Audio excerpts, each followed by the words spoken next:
மக்களுடைய எதிர்பார்ப்பு நாங்கள் ஒன்றிணைந்தால் நிச்சயமாக மக்கள் எங்களோடு நிற்பார்கள் என்பதை இந்த தேர்தலில் காட்டியிருக்கிறார்கள். எங்களுக்கு அதாவது யாழ்ப்பாணத்திலே ஜேவிபிக்கு விழுந்த வாக்குகள் எல்லாம் டக்ளஸ் தேவானந்தா,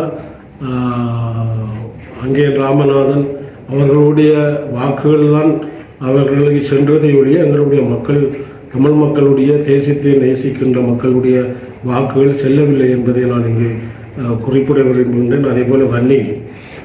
எனவே நாங்கள் இந்த விடயத்திலே எதிர்வரும் காலங்களிலே நாங்கள் ஒன்றிணையவில்லை என்றால் ஒட்டுமொத்த வடக்கு கிழக்கிலும் இந்த ஜேவிபியினுடைய ஆளுமை படிப்படியாக மாறுகின்ற சந்தர்ப்பத்தை நாங்கள் உண்டு பண்ணுகின்ற ஒரு சூழலை உருவாக்கிய தவறை நாங்கள் விடப்போகிறோம். ஆகவே அந்த நிலைமையை மாற்றி நாங்கள் ஒற்றுமையாக இனியாவது ஒற்றுமையாக நாங்கள் செயல்பட வேண்டும் என்பதிலே என்னை பொறுத்த மட்டும் நான் அதிலே கவனமாக அதை செயல்படுத்த வேண்டும், ஒற்றுமையாக வர வேண்டும் என்பதிலே முனைப்பு காட்டுகின்ற ஒருவர். அந்த வகையிலே அதை செய்வதற்கு நாங்கள் தயாராக இருக்கிறோம். மக்களும் அதைத்தான் எதிர்பார்க்கிறார்.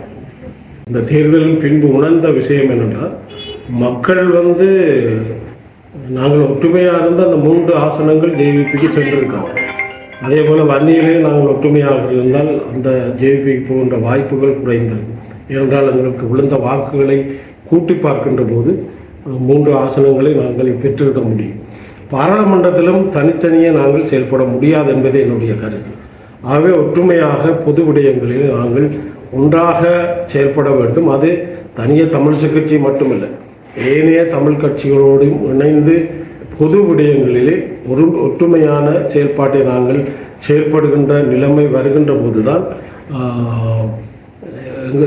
இந்த இனப்பிரச்சனை என்ன பிரச்சனை என்றாலும் அதை நாங்கள் பெரிய அளவிலே சாதிக்கக்கூடிய விடயமாக மாறக்கூடிய நிலைமைகள் உண்டு பண்ணப்படும். ஆகவே என்னை பொறுத்த மட்டிலே நாங்கள் ஒற்றுமையாக பாராளுமன்றத்துக்குள் செயல்படுவதன் ஊடாகத்தான் பல விடயங்களை நாங்கள் சாதிப்பதற்கான வழிகளை கையாள முடியும்.